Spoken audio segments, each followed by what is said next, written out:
Muy bien. Entonces decíamos que lamentablemente muchas veces como cristianos actuamos de la misma manera, con esta misma inmadurez de los niños que quieren que las cosas se hagan a su manera y cuando esto no sucede, ¿qué pasa? Hacemos un berrinche. Claro, no es un berrinche de tirarse al piso y patalear, no es un berrinche de gritar incontrolablemente, pero sí es un berrinche. Y una cosa que posiblemente necesitamos entender es que ser miembro de una iglesia, y esto hay que subrayarlo muy bien, ser miembro de una iglesia significa renunciar a nuestras propias preferencias.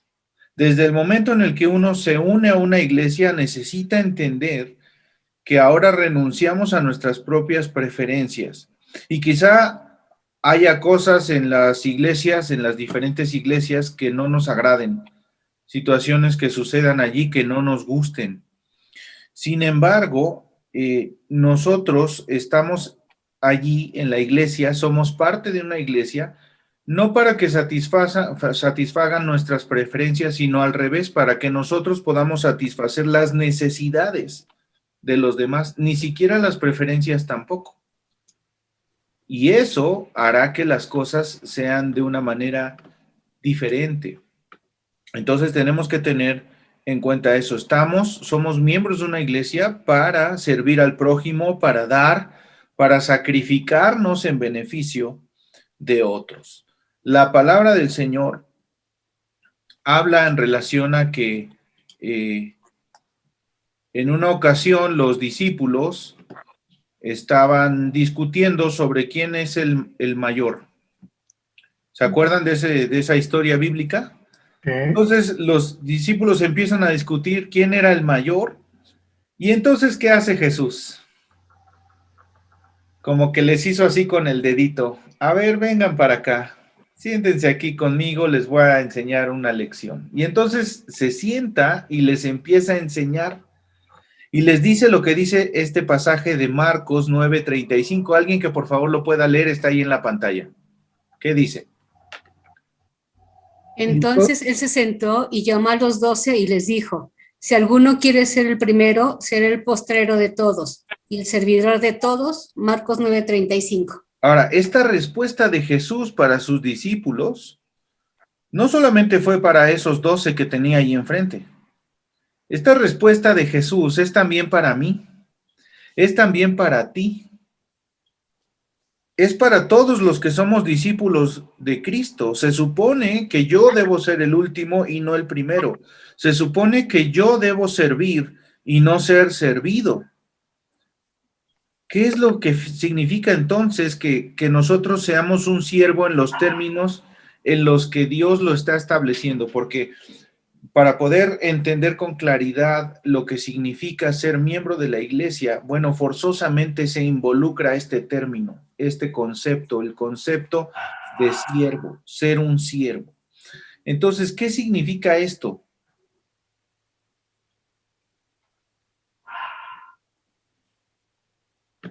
La metáfora del siervo. La palabra siervo aparece más de 50 veces en el Nuevo Testamento. En algunas ocasiones se refiere a una persona que cumple esa función en el hogar, es decir, en aquellos momentos en los que la esclavitud era algo recurrente y hasta cierto punto normal, bueno, se le llamaba siervo a una persona que servía en la casa, por supuesto que sí, pero muchas otras veces de estas veces que aparece allí, se refiere eh, se refiere a esa función que nosotros debemos asumir como creyentes, como hijos de Dios. Entonces, servir, en la palabra servir en particular, el verbo servir y sus derivados, aparecen también más de 50 veces en el Nuevo Testamento, lo cual indica su importancia. Somos llamados a servir, somos llamados a mostrar servicio y a bendecir la vida de otros de todas las maneras que sea posible, y esa debe ser nuestra actitud en la iglesia. Entonces, esto es un asunto sumamente importante que necesitamos tener en cuenta cuando se trata de pensar en la membresía de la iglesia. ¿Qué dice Efesios 3:7? Ahí lo tienen también en la pantalla. Alguien que lo pueda leer, por favor. De este evangelio llegué a ser servidor. Este fue el regalo que Dios me dio por su gracia, conforme a su poder eficaz. Efesios 3:7 de la Nueva Versión Internacional. El que está hablando aquí es el apóstol Pablo y él dice, yo llegué a ser servidor de este evangelio. El gran apóstol Pablo, el hombre que por cuyo ministerio, por cuyo esfuerzo, conocieron el evangelio los gentiles y que por ese esfuerzo llegamos a conocerlo nosotros al final de cuentas, está declarando que él llegó a ser servidor del evangelio y ve la posición de servicio que Dios le otorgó a él como un regalo de la gracia de Dios. Entonces, necesitamos entenderlo en ese mismo sentido que el apóstol, en el sentido de que tener la posibilidad de ser parte de una iglesia y de servir en ella es un regalo que Dios nos da por su gracia. Es un regalo que no merecíamos. Es un regalo que no nos hemos ganado, pero que Dios nos quiso dar por su gracia, y eso es una bendición enorme. Entonces, lo que tengo que hacer es enfrentarme a esta realidad y servir. Ahora, nunca vamos a encontrar gozo en pertenecer a una iglesia si lo que pretendemos es salirnos con la nuestra siempre, todas las veces. Porque lo que la Biblia enseña es que el mayor gozo se halla en elegir ser el último, y es una elección y es una decisión que nosotros tenemos que tomar. Me llama mucho la atención ese pasaje en donde el Señor Jesús dice, a ver, no te sientes en los lugares principales, porque a lo mejor llegan y te dicen, sabe que este no es su lugar es más atrás. Mejor siéntate al final, de tal manera que a lo mejor lleguen y te digan, no, es que usted va más adelante. ¿De qué estamos hablando? Porque para poder servir hace falta sumisión, hace falta hacer morir el orgullo, hace falta humildad. Y entonces, en ese sentido, bueno, pues ya las cosas, Dios las va poniendo en su lugar cuando nosotros tenemos esta actitud.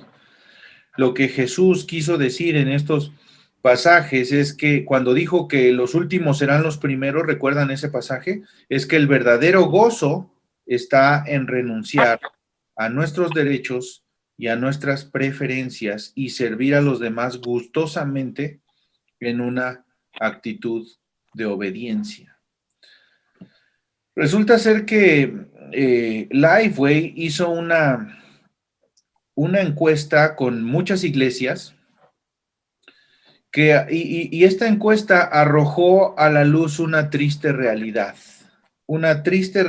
que debe de servirnos como para hacer una evaluación de nosotros como miembros de la iglesia y de nuestra iglesia como iglesia en conjunto. Y esta encuesta arrojó información muy interesante. Miren, en primer lugar, mostró que en muchas iglesias hay guerras litúrgicas. ¿Qué significa esto? Bueno, que una o más facciones o grupos en la iglesia quieren la música de una determinada forma. Y cualquier desviación de esa forma que este grupo quiere, se percibe o se recibe con enojo y exige un cambio. El orden del culto debe ser siempre el mismo y se acepta el acompañamiento de algunos instrumentos musicales, pero se prohíben otros. Esta encuesta arrojó este resultado que sucede en muchas iglesias. Ahora, yo quiero que nosotros vayamos viendo esto de una forma muy, muy crítica para nosotros mismos y que podamos pensar, ¿soy yo así? ¿Yo caigo en este supuesto de la encuesta? ¿Nuestra iglesia está viviendo esto? Porque eso es lo que nos va a llevar a tomar determinaciones al respecto. Segunda cosa que arrojó la encuesta. Hay reuniones largas sobre temas menores. ¿Qué significa eso? Que la iglesia dedica más tiempo a reuniones varias. La mayoría de estas reuniones son para tratar temas sin trascendencia, Perdón. sin valor eterno. Sí, hermano, Sí, sí, mi hermana, adelante. me congelé. Ya lo perdimos. Aquí estoy yo, adelante. Es que de verdad este internet es increíble, ¿verdad?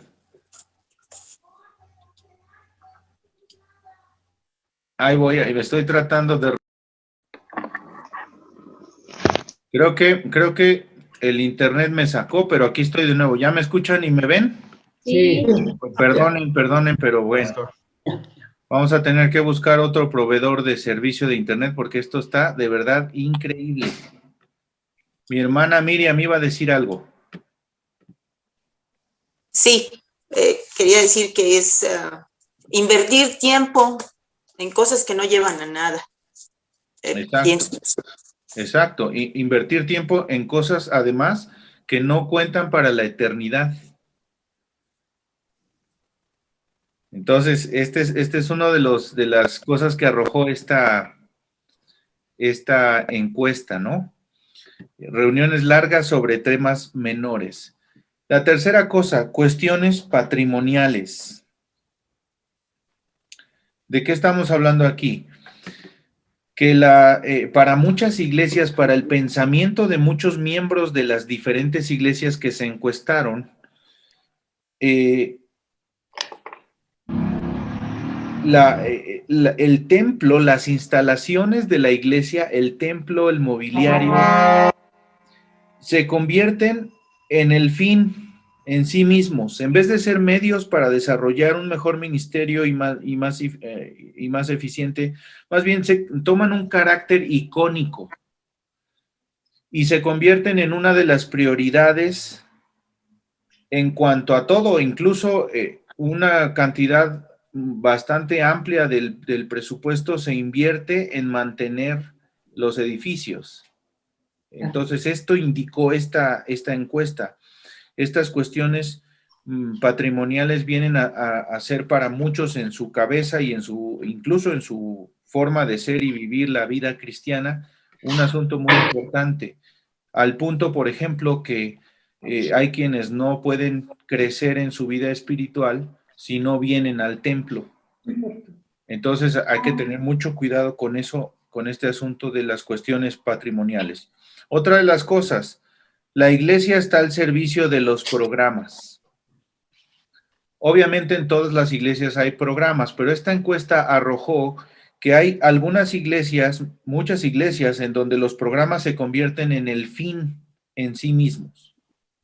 No son las herramientas que se utilizan para desarrollar un mejor ministerio o un ministerio más eficiente, sino en el fin. Es decir, ¿para qué existe esta iglesia? Para tener la escuela bíblica de vacaciones o para tener tal o cual actividad que siempre tenemos y que nos caracteriza, en vez de usar los programas para poder compartir el evangelio o la fe con otras personas.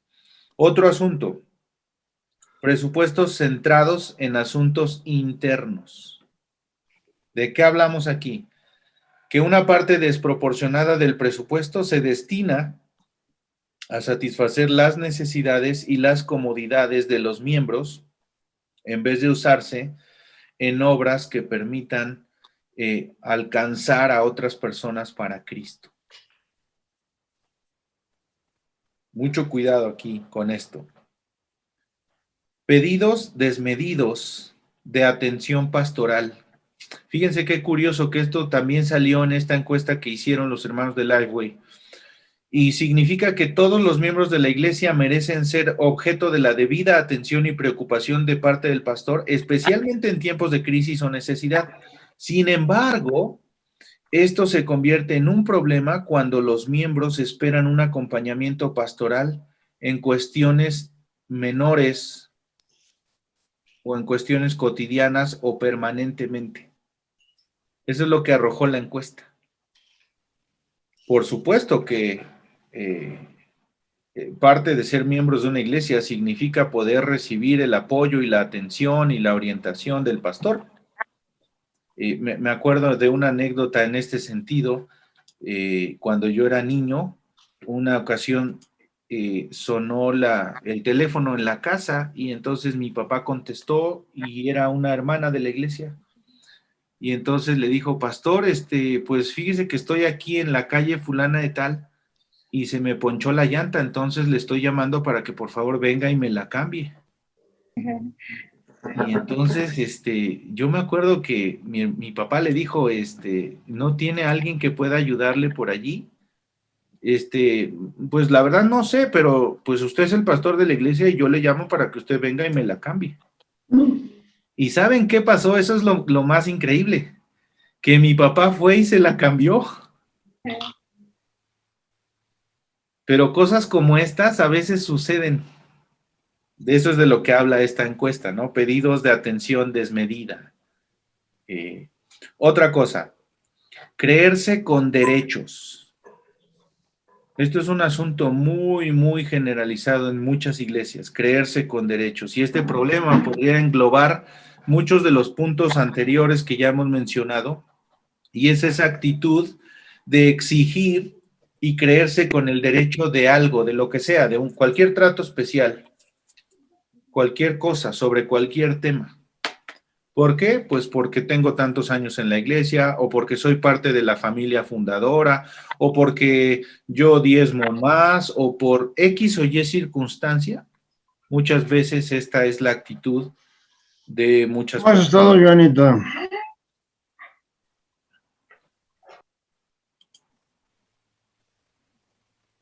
De muchas personas en la iglesia, ¿no? Otro asunto.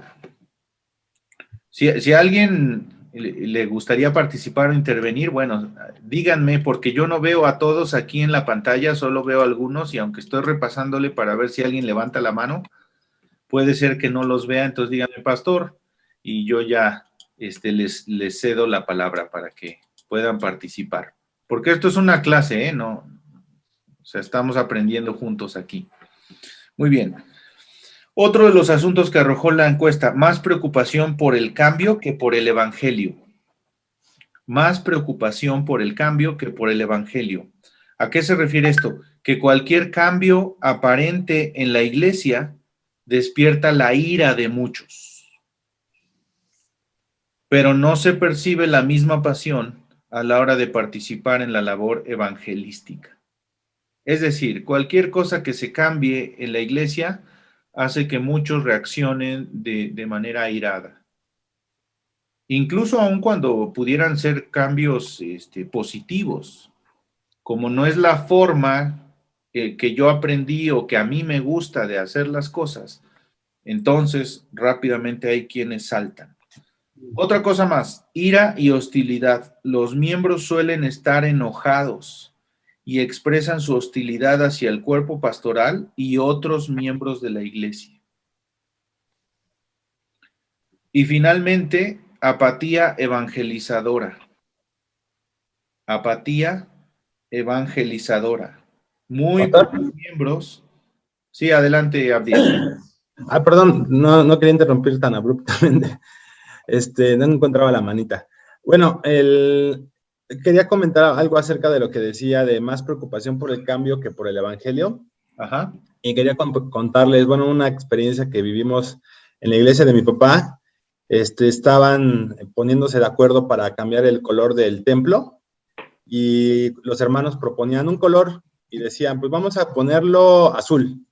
Y entre todos había una familia que era la más grande de la iglesia, que como que sentían que tenían el control de la iglesia, porque eran más miembros que los demás, que eran la mayoría en los votos. Entonces, cada vez que el papá de esa familia decía qué se tenía que hacer, pues todos votaban, ¿no? Entonces, pues como que tenían la mayoría. Y cuando decían un color, el hermano se levantaba así de la banca y decía, yo propongo que sea un color de templo. Entonces mi papá, que estaba presidiendo la junta, mi papá era el pastor, les decía, bueno, hermano, pero ¿cuál es el color de templo? ¿Cuál es el que usted propone como color para la iglesia? Y dijo, no sé, solo quiero que sea un color de templo. Entonces se volvía a sentar Otra vez decían, bueno, vamos a proponerlo verde. Y se levantaba y decía, yo propongo que sea un color de templo. Entonces, como él no dejaba ponerse de acuerdo y toda la familia lo apoyaba, pues no se podía llegar a algún acuerdo. Entonces, mi papá se puso a orar y dijo, Señor, necesito que me ayudes, me des paciencia y me ayudes con este problema, porque no podemos ponernos de acuerdo en una cosa muy sencilla. Y me recordó esos pasos, bueno, eso que usted comentaba, ¿no? Reuniones largas con temas menores. Entonces, y también esta parte de más preocupación por el cambio que por el evangelio. Entonces, mi papá pues estaba ya como preocupado porque no podían solucionar una cosa tan sencilla y le dijo, Señor, necesito que pongas un orden en esto. Entonces el hermano, bueno, volvieron a proponer un color, el hermano se levantó de la banca y dijo, yo propongo que sea un color de templo. Pero aquí viene lo increíble, porque en cuanto se sentó, el hermano se desmayó y falleció. ¡Santo Dios! ¡Ay, no! Ajá, y entonces el hermano cayó así, ya desvanecido en la banca. Bonito color. Bueno. Sí, y entonces desde ahí como que los hermanos se espantaron porque pues vieron que a veces en esas cosas sencillas, algo que aprendimos, pastor, en la de varones, es que a veces creemos que Dios no está en los detalles, ¿no? Ajá. Pero en este momento, pues ya se estaba volviendo una cosa que interrumpía así el trabajo de la iglesia y cosas que tenían que ser muy pequeñas, pues se estaban haciendo más grandes, ¿no?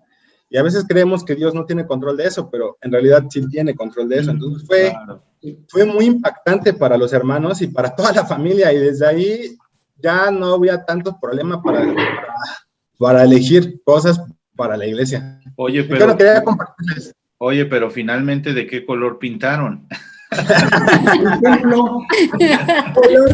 Color morado. Bueno, mira, te voy a decir algo, tal vez tú eres muy joven para saber esto, pero en el catálogo de colores de Comex hay uno que dice color templo. Entonces, a lo mejor a eso se refería. No, eso es pintura al temple, no al templo. Bueno, precisamente a esto se refería, ¿no? Bueno, el punto habla acerca de la apatía evangelizadora. ¿Qué significa esto? Que en esta encuesta se descubrió que muy pocos miembros hablan habitualmente de su fe. Y ojo, porque no es lo mismo invitar a las personas a la iglesia o a conectarse que hablar de tu fe, que predicar el evangelio. Eso son dos cosas distintas. Oye, yo te invito a que te conectes a la transmisión de mi iglesia, está bien, hay que hacerlo, pero eso no es predicar el evangelio. Predicar el evangelio es decirle a la gente que es pecadora y que su pecado lo separa de Dios, pero que Jesucristo es la solución porque Él vivió, murió, resucitó para pagar el precio de nuestra redención, y entonces creer en Él y rendirse a Él y seguirlo a Él es el camino para vivir una vida que lo honre. Eso es el evangelio. Entonces, muy pocos miembros hablan habitualmente del evangelio, de su fe, y la mayoría se interesa más en sus propias necesidades que en compartir el evangelio con la gente de la comunidad en la que viven. Ahora, toda esta triste realidad que se engloba en esta encuesta debiese servirnos para hacer un diagnóstico, una evaluación honesta al respecto de cada uno de estos puntos en dos sentidos. En el sentido personal, ¿cómo estoy yo en esto? Por ejemplo, yo soy de los que participan en estas guerras litúrgicas. ¿Soy yo? Porque hay muchos pasajes en la Biblia en donde se habla de la adoración en términos más rituales que verdaderos, y son los que Dios desprecia. Entonces, yo tengo que ver estos puntos para mí mismo y pensar, ¿yo soy así? ¿Yo caigo en estos supuestos de la encuesta? ¿Yo me estoy comportando de esta manera? ¿Mi iglesia hace esto? Y si somos honestos, tenemos que admitir que en algunas cosas sí. Y tenemos que hacer los ajustes necesarios precisamente para que esto no pase, para hacer los cambios y que nosotros podamos ser miembros que sirven y no que caigan en esta situación de la que estamos hablando en este momento. Ahora, si ustedes observan cada una de estos puntos, este diagnóstico nos muestra que en casi todas estas conductas que arrojó esta encuesta, ahora, también hay que tener muy en cuenta esto, esta encuesta fue hecha para muchas iglesias en los Estados Unidos, no fue hecha en México, y obviamente el contexto es distinto y los resultados podrían ser diferentes, pero en general nos dejan ver muy bien el estado general de la iglesia en general. Y entonces nosotros tenemos que ver de qué manera nosotros nos estamos relacionando con estas cosas. Ahora, los miembros de la iglesia están pendientes de sus propias necesidades y preferencias en general. Y escuchamos cosas como quiero que la música sea la que a mí me agrada, que el edificio sea como yo quiero, como decía Abdiel hace un momento, que esté pintado color templo y no ese verde tan feo que tenemos en la fachada, etcétera, etcétera, cosas como esas, ¿no? Estoy enojado porque el pastor no me atendió cuando yo lo necesitaba, o no quiero que nada cambie en mi iglesia. No obstante, desde una perspectiva bíblica, ser miembro de la iglesia significa más bien servir y sacrificar algunas veces nuestros gustos y preferencias en beneficio de otros. Me encantaría que la fachada fuera rojiblanca y con el escudo de las Chivas en grandote. Me encantaría, que todo el mundo pudiera ver, así me encantaría. Se vería súper elegante y muy bien. Pero por supuesto que mis preferencias no son las que cuentan, ¿verdad? Claro, esto lo digo en tono de broma, pero como esa anécdota que nos contaba Biel, pues hay cosas en las que de verdad no vale la pena ni siquiera entrar en una discusión. Si el templo es color crema o es azul o es blanco, eso es lo de menos.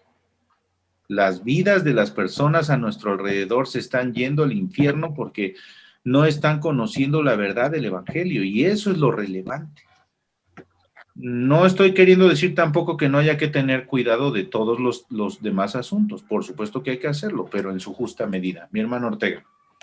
Sí, basado en la experiencia y verdaderamente, para mí, una opinión muy personal, prácticamente es el diagnóstico de nuestra iglesia por mucho tiempo.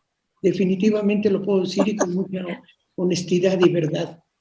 Pero lo digo con amor y algo de que verdaderamente considero donde, después de los años que tengo en la iglesia y lo que el Señor me ha permitido diagnosticar, y parte de todo esto es la doctrina, la enseñanza de la palabra, que sea fidedigna, porque siempre va a ser la que nos lleve a quitar todas estas cosas, porque si nos damos cuenta, todo lo que está prevaleciendo en este diagnóstico es el pensamiento humano, es la voluntad humana, es el criterio humano y no la palabra del Señor.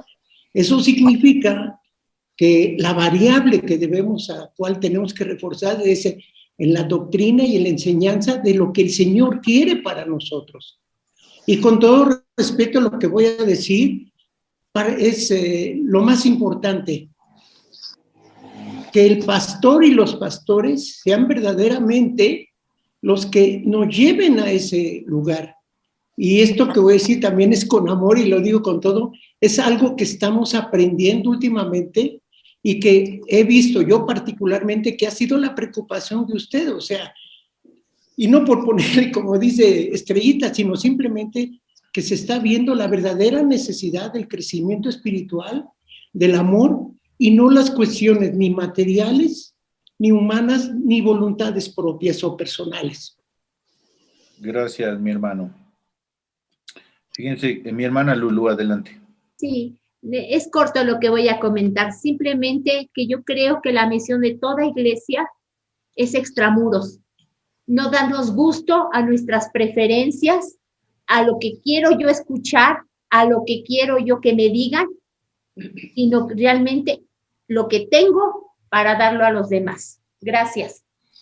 Gracias, mi hermana. Fíjense que hace algunos años, cuando tuve la oportunidad de ser director del coro del seminario, pues el coro del seminario hacía una gira de promoción del seminario cada año y normalmente yo llamaba a los pastores de las diferentes iglesias por la ruta por la que íbamos a pasar para tener un acuerdo con ellos y ver si estaban dispuestos a recibirnos, etcétera, etcétera. Y nos tocó diferentes realidades en diferentes iglesias. Por ejemplo, hubo iglesias en donde nos dijeron, pueden tocar con todos sus instrumentos menos con la batería. Hubo iglesias donde nos dijeron, pueden usar todos sus instrumentos menos la batería y la guitarra eléctrica. Hubo iglesias donde de plano nos dijeron, aquí solamente pueden con pista. Y hubo otras iglesias donde nos dijeron, aquí pueden tocar con todos sus instrumentos. Nuestros instrumentos generalmente eran teclado, bajo, eléctrico, guitarra eléctrica, batería, y nada más. Entonces, la diferencia en ese sentido, en muchos lugares era bastante grande, ¿no? Y bueno, nosotros como al ser parte del seminario, por supuesto que respetábamos todas las decisiones de las diferentes iglesias y en donde nos daban permiso de cantar solo con pista, lo hacíamos con pista, en donde nos daban permiso de usar todo, usábamos todo, en donde, no, en fin, nosotros nos adaptábamos. Sin embargo, creo que a veces es más un asunto de es que así lo hemos hecho siempre que de un análisis honesto y genuino del por qué tomo tales o cuales decisiones, porque resulta ser que en nuestras pistas estaban todos los instrumentos, la batería, el bajo, la guitarra y todo. Ahí estaba todo. Entonces, ¿cuál es la diferencia entre verlo y solo escucharlo? Mi hermana Alejandra está levantando la mano. Sí, Adelante. es que en eso, hermano, ahorita que lo menciona, yo he caído en eso. Yo me acuerdo que una vez Pepe no estaba aquí en México y entonces nosotros, me llevé a Anaí, la chica, y yo nos fuimos a una iglesia aquí cercana. Y la alabanza era con batería y toda la vida, pues yo en Estrella, pues ha sido como que más solemne, más, sí, en ese sentido, y así hemos crecido, o sea, con esa solemnidad y ese tal. Y Anaí me dijo, ella que de repente iba, de repente no, y así estábamos, llegó la alabanza y con la batería y me dijo, vámonos. Y yo, es que no, Anaí, vamos a la mitad. No, vámonos. Esto está fuera de control y no está bien, porque ni siquiera nos vamos a concentrar en lo que están diciendo. Dije, oye, Ana, pues dales la oportunidad de que hasta el final, no, vámonos. Y entonces yo me quedé un momentito y dije, bueno, si es mucho escándalo, porque realmente era más el escándalo. Y yo dije, ay, Dios mío, pues perdóname. Yo no sé si estoy bien en que me voy a salir o terminar hasta el final, pero eso me he cuestionado en otras iglesias también que he ido y que yo creo que, no sé si estoy ya muy viejita, pero yo digo, no me gusta la batería. Entonces, pues crecí con esa solemnidad y pues tal vez, no sé si tengamos que cambiar, pero creo que a mí no me gustaría, tengo que en algo que trabajar. Bueno, definitivamente todos, es decir, no hay nadie en el mundo, en el universo, que no tenga preferencias sobre diversas cosas. En este caso, sobre la música o sobre cosas, ¿no?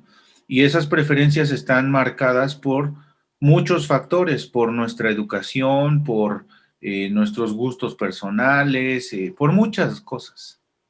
Ahora, el problema no es tener preferencias, el problema es cuando nosotros estamos buscando, que es de lo que estamos hablando ahorita, imponer nuestras preferencias sobre la iglesia en particular. Y en ese sentido yo puedo decir que hay iglesias casi para todos los gustos, ¿no? ¿Te gusta la música de ese estilo? Hay iglesias en donde puedes estar perfectamente bien sin ningún problema. ¿Te gustan la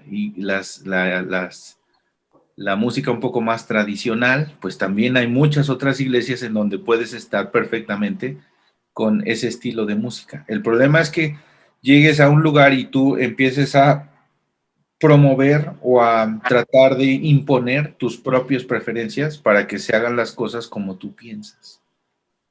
Y ese es el problema. Y no solo sobre la música, sobre cualquier cosa. No es que esto siempre se ha hecho así y entonces no lo vamos a hacer así como ahora están proponiendo. ¿Por qué no? Porque siempre se ha hecho así, a lo mejor siempre se ha hecho mal, ¿no? Entonces valdría la pena un análisis un poco más profundo que simplemente es que esto es como a mí me gusta o como a mí me dijeron o me enseñaron, ¿cierto? Tampoco estamos diciendo que vamos a cambiar nuestro estilo. Lo que estamos diciendo aquí es que tenemos que evaluar nuestra propia vida y pensar hasta dónde es más bien un asunto de querer imponer mis preferencias y hasta dónde es un asunto que a lo mejor sí está fuera de orden, porque hay lugares en donde sí, algunas cosas están fuera de orden, no solamente en términos de la alabanza, sino de otras cosas, ¿no? Muy bien. ¿Qué tenemos que hacer entonces para no, después de ver este diagnóstico, qué tenemos que hacer para poder ser miembros que honren al Señor de una manera cabal? Tener la mente de Cristo. Tener la mente de Cristo. Este es el meollo del asunto, este es el punto central de la lección de hoy, tener la mente de Cristo. Alguien que por favor lea el pasaje que está allí, de Filipenses capítulo 2, ahí en la sección verde, alguien que lo lea en voz alta, por favor. Tenga la misma actitud que tuvo Cristo Jesús.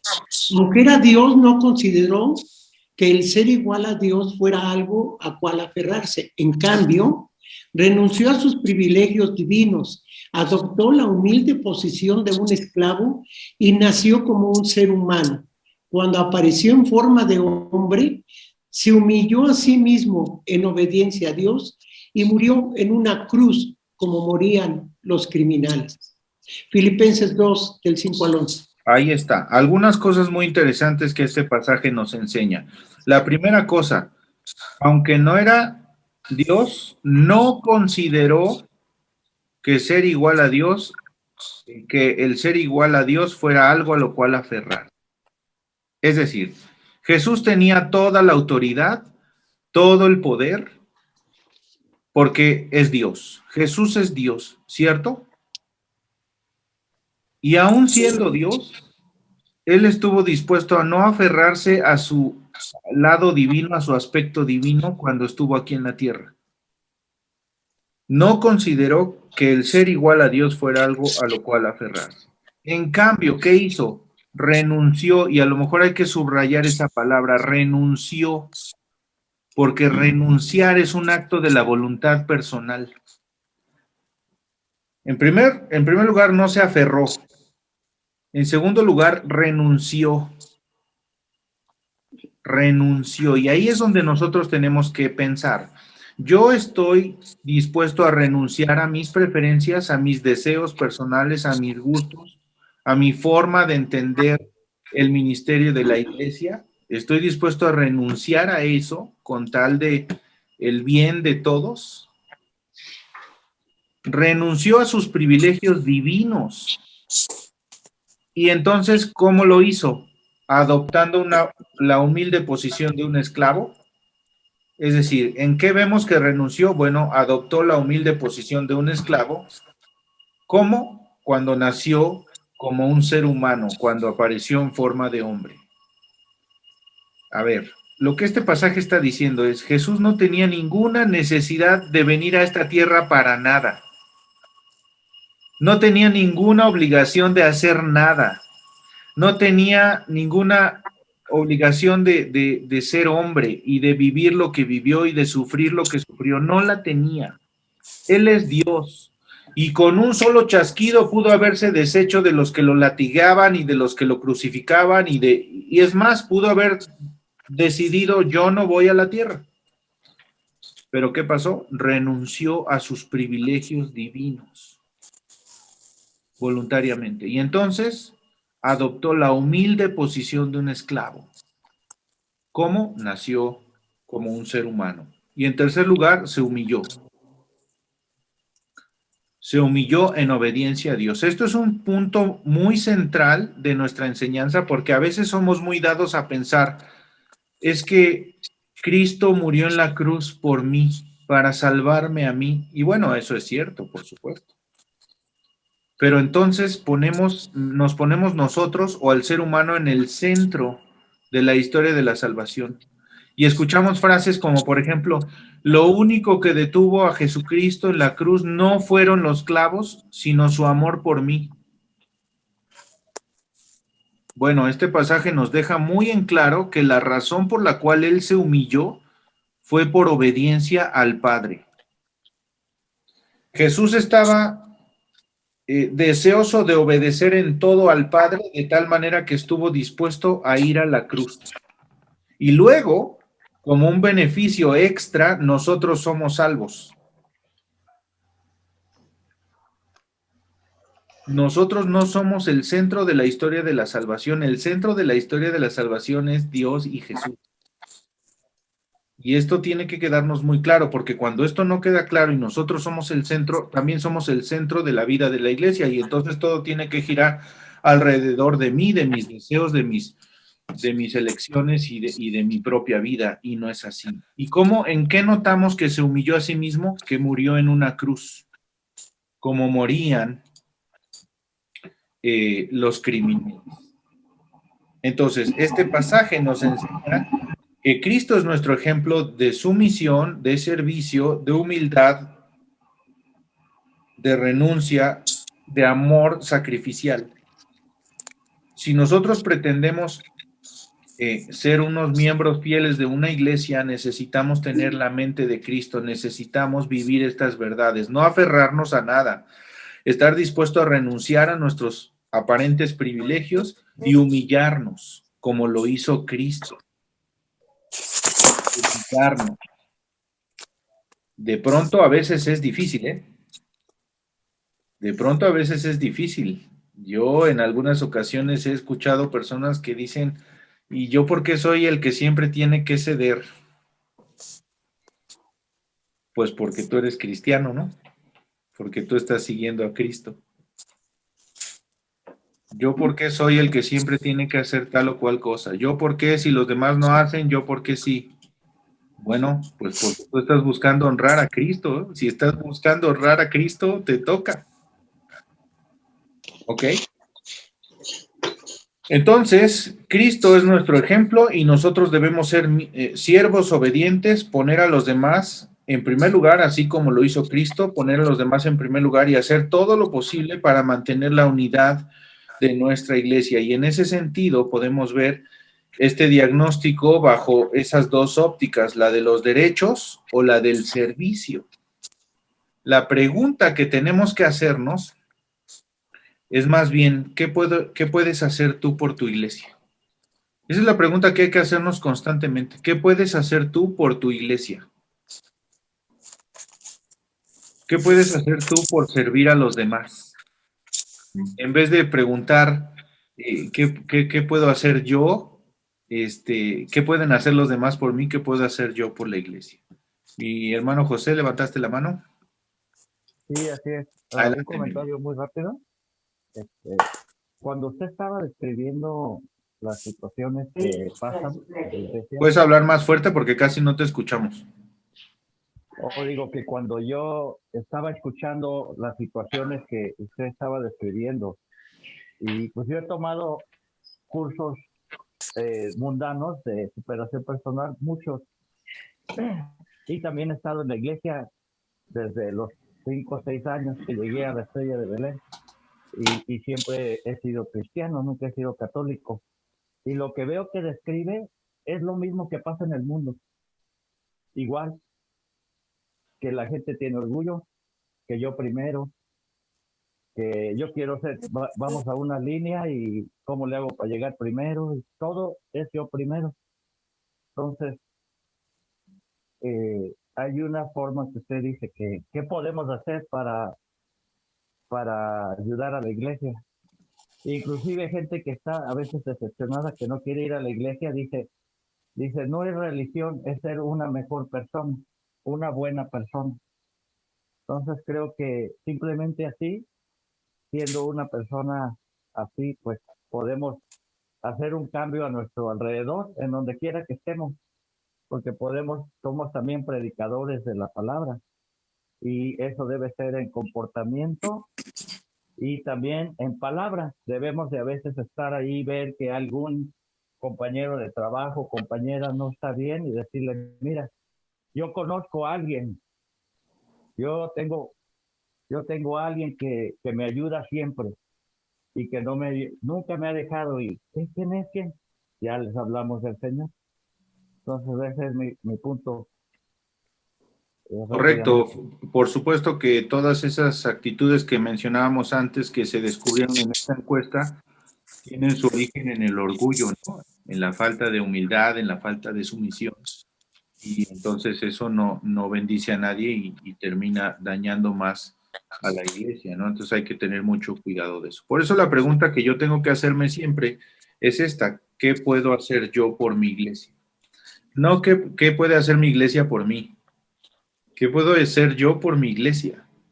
Y ese es el origen, por ejemplo, de invitarles a traer cosas para la despensa. Ese es el origen de los diezmos y las ofrendas. Eso es el origen de todas las cosas que nosotros hacemos. ¿Por qué razón tenemos una reunión de varones? Pues para ayudar a los varones en su crecimiento espiritual. ¿Por qué tenemos una reunión de mujeres, de niños, de jóvenes, etcétera, etcétera? Porque estamos interesados en que podamos ser discípulos de Cristo, fieles y fervientes. Entonces, ¿qué puedo hacer yo? Más bien debo tomar esta actitud de servicio para poder funcionar, en lugar de buscar imponer mis deseos o mis preferencias sobre cualquier cosa, sobre cualquier tema con la iglesia, ¿no? La tercera promesa, que es en la que estamos el día de hoy, es esta. Bueno, ahorita vamos a leerla, pero es más fácil firmar un papel con una promesa o con un compromiso que ponerlo en práctica. Firmar es sencillo hasta cierto punto, ¿no? Yo firmo que me comprometo, pero luego, ¿qué pasa? ¿Estoy de verdad haciendo aquello para lo cual me comprometí? Ahí es donde viene el problema. Y yo quiero decirles que estoy seguro, porque el enemigo así es. Tan pronto como decidas firmar este tercer compromiso, vas a encontrarte con otros hermanos cuya actitud no se parezca en nada a la de Cristo. Te dirán por qué está mal la música, la predicación, el pastor y otros líderes o cualquier otra cuestión. Vas a sentirte tentado a reprenderlos o incluso a sumarte a las críticas y a las inconformidades de ellos. Pero necesitas recordar que el compromiso que estás haciendo con Dios y con tu iglesia es a servir, incluso a esos miembros que son quisquillosos, que no tienen una actitud correcta. Y eso no va a ser fácil. Eso no es fácil. Sin el poder de Dios, me atrevo a decirte que será imposible. Lo que debes hacer entonces es orar, es pedir a Dios su fortaleza, sabiduría. Y cuando pienses que ya no quieres hacer más sacrificios por los demás, como decíamos hace rato, recuerda la cruz de Cristo. Él estuvo dispuesto a ir a la cruz, sacrificándose a sí mismo en obediencia al Padre y por el bien de cada uno de nosotros, para la salvación de cada uno de nosotros. Recuerda lo que Cristo hizo por ti y decídete a seguir su ejemplo de amor sacrificial. Entonces, ¿cuál es esta tercera promesa? Es esta. Alguien que por favor la pueda leer. Está aquí en su pantalla.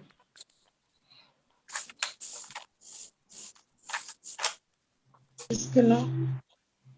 No impondré mis No importan mis preferencias ni los deseos en la iglesia. Eso sería servirme a mí misma.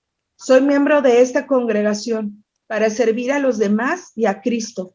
Mi Salvador fue a la cruz por mí y podré superar cualquier inconveniencia o asunto que no sea de mi preferencia o estilo. Ahí está, ¿no? ¿Estás dispuesto a comprometerte en este sentido con Dios y con la iglesia? A no imponer tus preferencias. Lo cual no significa que no las expreses, ¿eh? No, puedes expresar tus preferencias. pero a la hora final de la decisión tienes dos opciones: sumarte a lo que todos están deseando que suceda, o hacer berrinche y decir, pues como eso no me gusta, yo no. Esta es la idea. Y bueno, ahí al final tienen las preguntas de repaso para esta semana que les van a quedar de tarea en el material que yo les compartí. Las vamos a revisar la próxima semana, pero me gustaría me gustaría escuchar sus opiniones. ¿Qué piensan de lo que acabamos de hablar?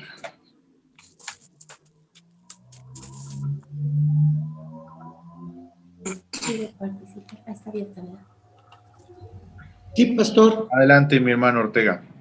Sí, reitero lo que dije hace un rato y yo creo que considero muy importante y vuelvo a insistir en que nuestro crecimiento personal debe de ser verdaderamente de mucha responsabilidad, porque todos estamos en el mismo sentir y como lo comento en estas hojas, procuramos tener la mente de Cristo, vamos a ir evitando todo este tipo de circunstancias, porque lo que nos une es el Evangelio, el amor de Cristo, lo que usted está diciendo exactamente, o lo que se puso aquí en este compromiso respecto de Dios.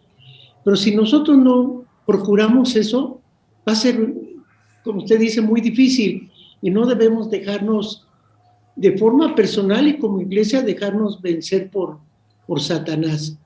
Y quiero hacer rápido un testimonio de un estudio que se llamó La mente de Cristo, por cierto, donde decía, para tomar decisiones en la iglesia, y hacer un testimonio de una iglesia, si hay algún miembro, un solo miembro que pudiera estar en contra de lo que la mayoría dice, nos tenemos que poner a orar, porque posiblemente nuestro Señor nos esté mandando un mensaje a través de este hermano. ¿Qué quiero decir con esto? Que debemos verdaderamente poner de rodillas para que el Señor nos guíe siempre en su voluntad y en sus propósitos, y lógicamente basado en la palabra de Dios, que eso nos evitará todo lo que hemos visto en este día. Gracias, hermano. Gracias, mi hermano. Mi hermana Lulú, adelante. Tengo una duda, pastor. Sí. Cuando se podía salir y visitábamos en otros estados de la República alguna iglesia, porque estábamos en domingo y teníamos el deseo de adorar al Señor, nos encontramos con iglesias bautistas, unas muy, muy ortodoxas, otras donde cantaban y levantaban los brazos, y muchas ocasiones fue muy incómodo para uno. ¿Cuál es la actitud correcta si, por ejemplo, a mí no me nacía levantar los brazos, mover los brazos? Inclusive había algunos que hasta bailaban, siendo iglesias bautistas. Entonces, nos quedábamos siempre por respeto hasta el final, pero nosotros no levantábamos los brazos. ¿Cuál es la actitud correcta? Pues, mi hermana, yo creo que hay muchos factores aquí que analizar al respecto, pero creo que la actitud correcta es la que nace de un corazón correcto, de un corazón que está buscando honrar a Dios. Y luego los contextos tienen mucho que ver. Obviamente, a lo mejor habrá hermanos cristianos que en las costas de nuestro país adoren de una forma distinta, pero a veces confundimos mucho la doctrina con la liturgia. Y pensamos que porque una iglesia usa tales o cuales instrumentos o hacen tal o cual cosa en sus cultos, no son de sana doctrina, cuando resulta ser que predican exactamente lo mismo que nosotros respecto de la salvación, de Dios, del pecado, del infierno, en fin, de todo eso. Pero como ellos, por ejemplo, usan tal o cual instrumento, pues entonces pensamos que están mal. Entonces yo creo que esto tiene mucho que ver con una actitud del corazón. Si yo lo que estoy deseando es adorar a Dios, bueno, en el caso, por ejemplo, que usted mencionaba de esos lugares en donde ellos levantan las manos y yo no me siento cómodo, igual puedo adorar sin hacerlo, ¿no? Si yo no me siento cómodo y yo llegué de visita y esa no es mi iglesia en donde yo normalmente adoro al Señor, y yo no me siento cómodo en hacer eso que ellos hacen porque yo vengo de otro contexto distinto, bueno, yo creo que es válido no hacerlo, ¿no? Pero el asunto es que yo tengo que analizar mi corazón. ¿Por qué no me siento cómodo al hacerlo? Ahí es donde está el meollo del problema. Si yo no me siento cómodo al hacerlo, porque eso es la forma como se me ha enseñado que se debe de hacer, bueno, no, hay lugares en donde se hace de otra manera. Y no forzosamente tiene que ser algo pecaminoso, ni desordenado, ni fuera de, ni no bíblico. ¿Sí me explico? Sí. Entonces yo tengo que evaluar mi corazón. Y yo creo que puedo, con toda honestidad, adorar al Señor de la manera que el Señor me haga sentir necesario. Yo no sé si a ustedes les ha pasado, pero a mí me ha pasado que en algún momento dado yo estoy orando solo, y de pronto siento la necesidad de levantar mis manos. Entonces, eso depende del corazón que tenemos, ¿no? Entonces, no es que haya una actitud correcta en el sentido de está mal levantar las manos o no, pues depende, ¿no? Depende. Hay quienes argumentarían que David danzaba. Bueno, David no danzaba en el templo, sino en otras fiestas, en las fiestas del pueblo de Israel.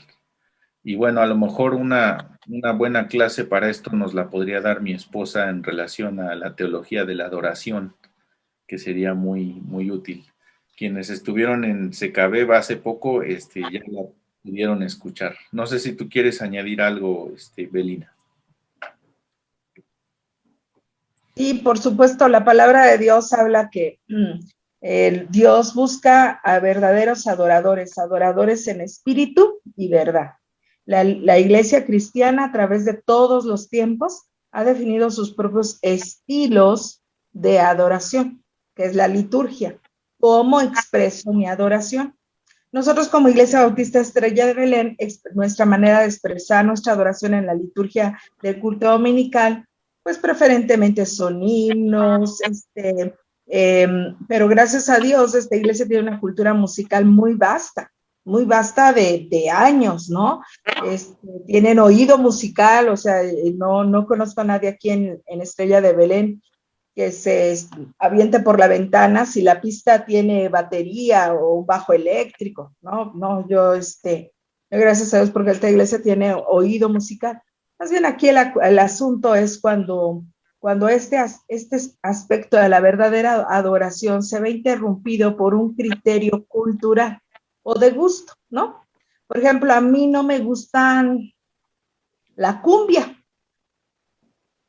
Es un estilo musical que no me gusta.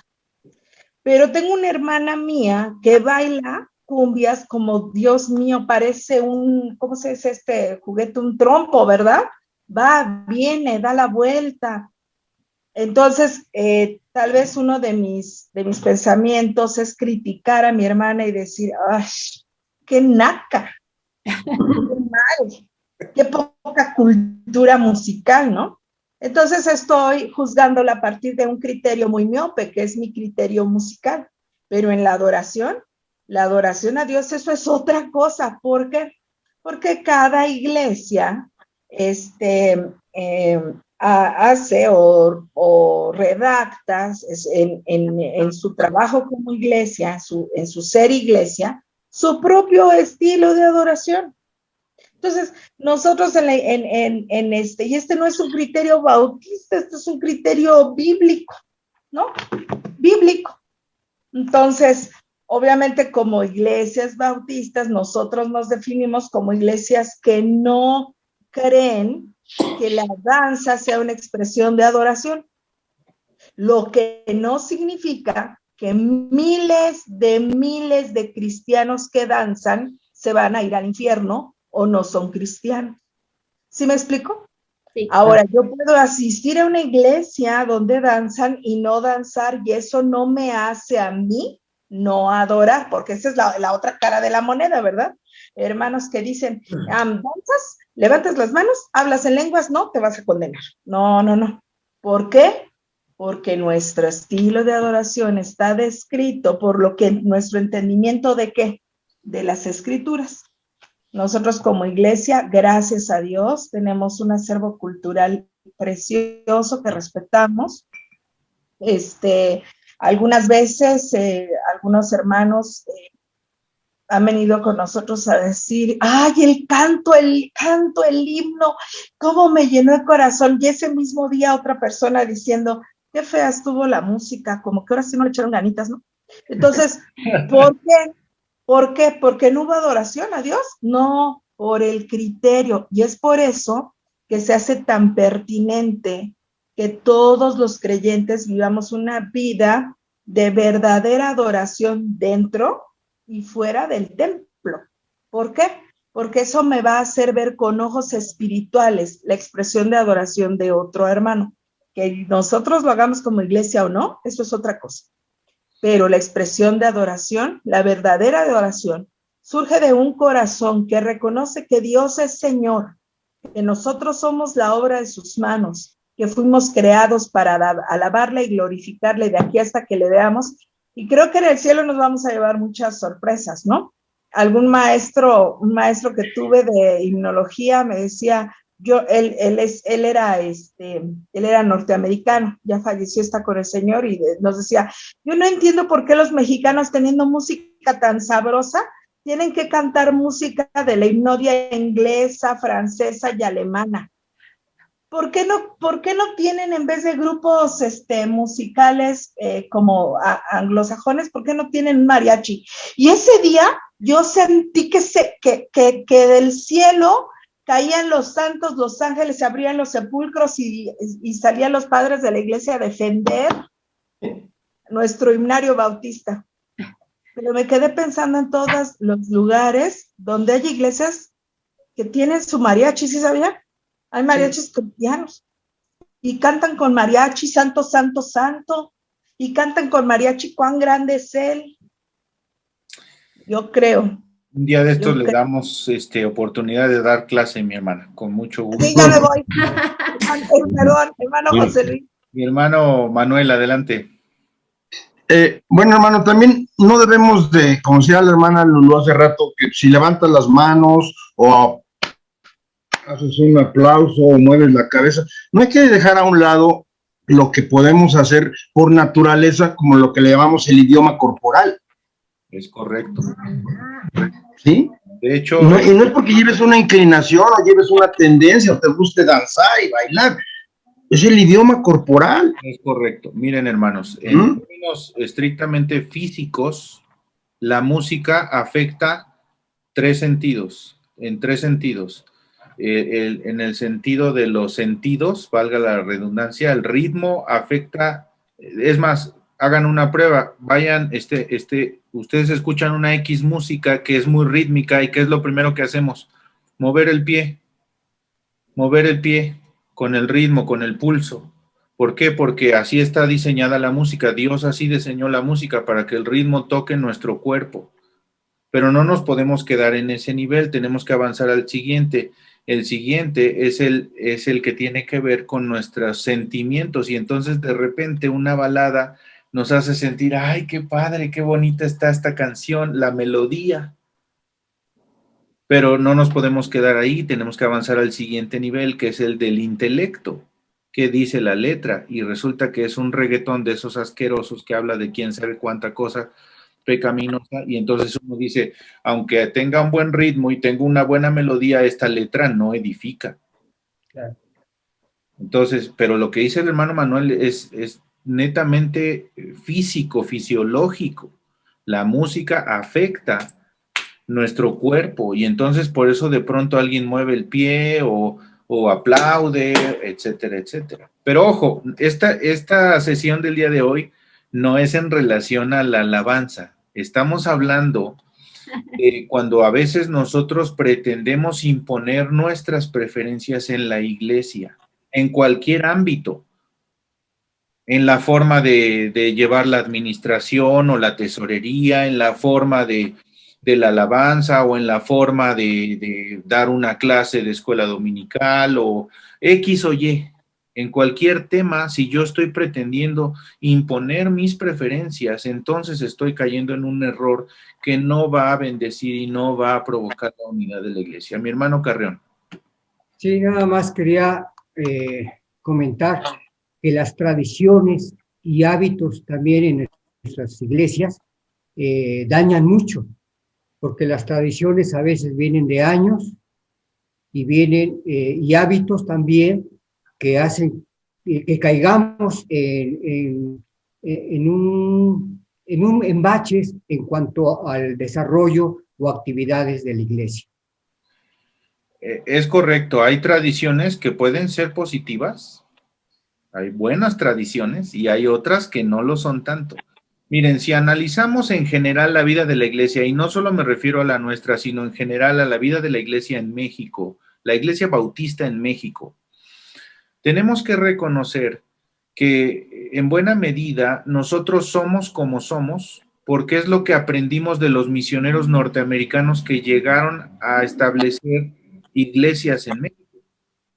¿Por qué creen que nuestras clases a esta hora de la mañana se llaman escuela dominical? Porque en Estados Unidos se llamaba Sunday School. Y entonces lo que hicimos nosotros fue traducir y hacer exactamente lo mismo que ellos hacían. Y si ahora nosotros le cambiásemos el nombre, a lo mejor habría alguien que diría, ¿cómo? Si es la escuela bíblica dominical. Bueno, la verdad es que no somos muy originales que digamos, ¿eh? Mucho de lo que hacemos y de la forma como pensamos y lo que decimos, lo aprendimos, lo adoptamos de los misioneros y en muchos casos, pues no fue precisamente lo mejor.